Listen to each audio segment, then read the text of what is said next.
Selamat datang di channel Sumber Belajar, media belajar masa kini.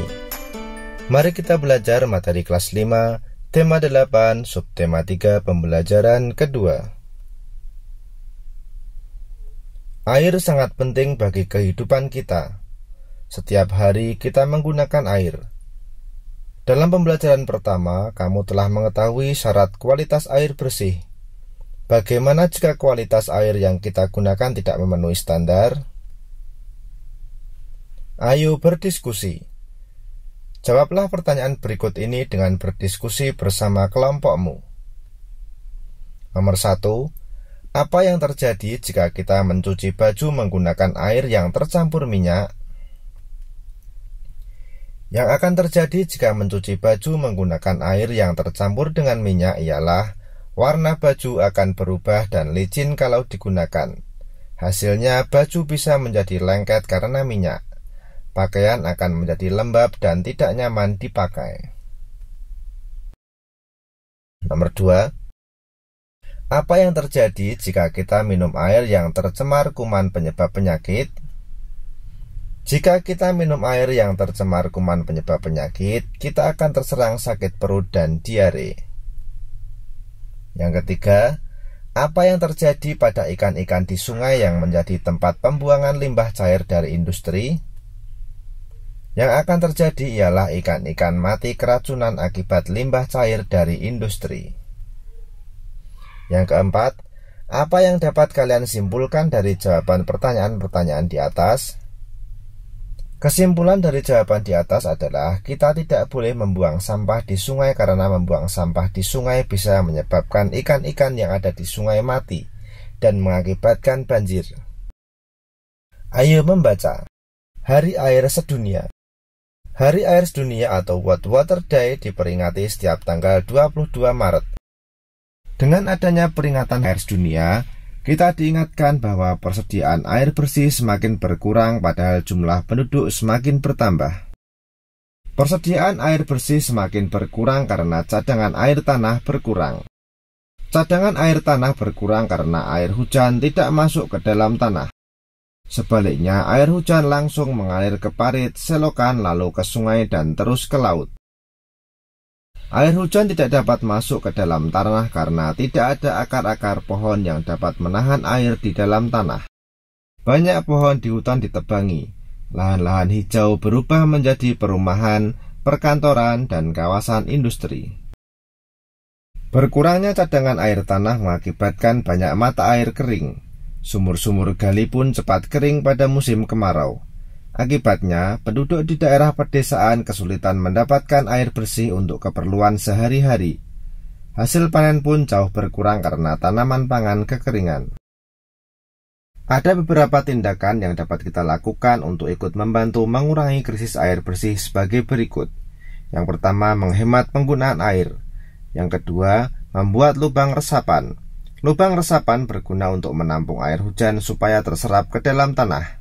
Yang ketiga, menanam pohon supaya akar-akar pohon dapat menahan air di dalam tanah. Ayo berdiskusi. Berdasarkan teks Hari Air Sedunia di atas, lengkapilah tabel berikut. Pada setiap tanggal berapakah diperingati Hari Air Sedunia? Hari Air Sedunia diperingati setiap tanggal 22 Maret. Faktor-faktor apa yang menyebabkan persediaan air bersih berkurang? Cadangan air tanah berkurang karena air hujan terus mengalir di permukaan tanah dan tidak masuk ke dalam tanah. Apa akibat kekurangan air bersih? Kebutuhan manusia akan air bersih tidak tercukupi, hasil panen berkurang, dan banyak hewan mati. Upaya apa yang dapat dilakukan untuk mengurangi krisis air bersih? Menampung air hujan supaya terserap ke dalam tanah. Menanam pohon supaya akar-akar pohon dapat menahan air di dalam tanah. Ayo mengamati. Tiba-tiba datanglah ketam-ketam. Ketam-ketam itu memohon pertolongan. Tolong kami, Kek. Air di sini tinggal sedikit. Kami sukar bernapas.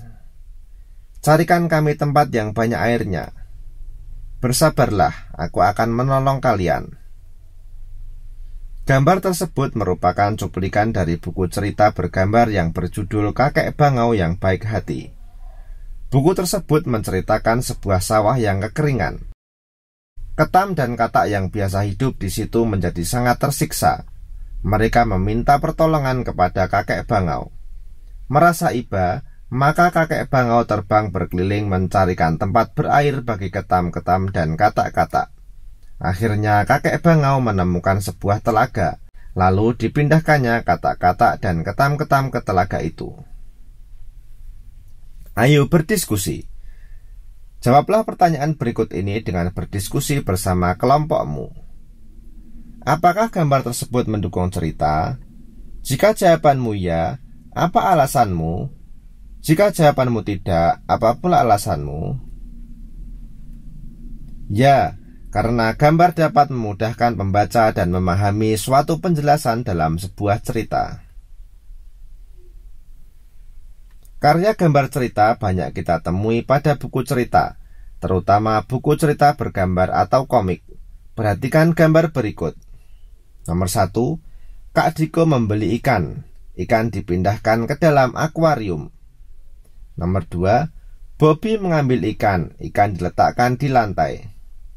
Yang ketiga, Kak Diko melihat ikannya di lantai. Kak Diko bertanya kepada ibu, "Ibu, mengapa ikanku di lantai?"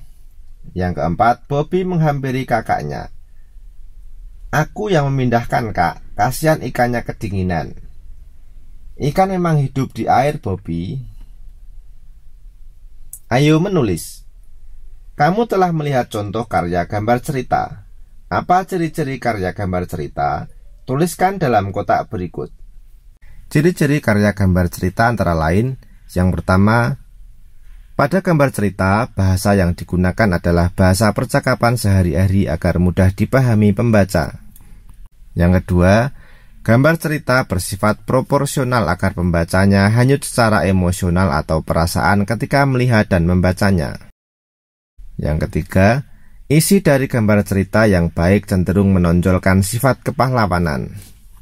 Yang keempat, penggambaran watak harus jelas untuk mempermudah pembaca memahami karakteristik tokoh yang ada pada gambar cerita tersebut.